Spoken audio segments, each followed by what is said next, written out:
Kasako Media, tunaangazia maisha, tunaandika kesho.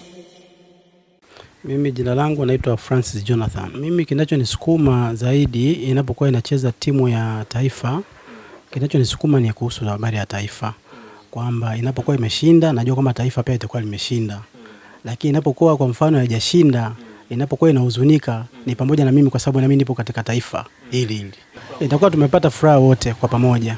Kwa sababu wakipata aibu wachezaji, ina maana kwamba sio wachezaji peke yao. Inakuwa ni taifa zima, inakuwa limepata aibu.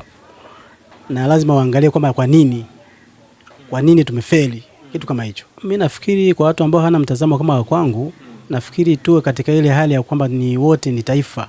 Kwamba ni taifa, ina maana tuangalie wachezaji kwamba huyu ni wa Simba, ni wa Yanga au ni wa timu gani. Bali tuangalie kama taifa, kama likiwa limeaibika, ina maana kwamba wote tuwe tumeaibika kwa pamoja na timu. Tusicheke kama mchezaji fulani ndio kasababisha. Kasako Media, tunaangazia maisha, tunaandika kesho.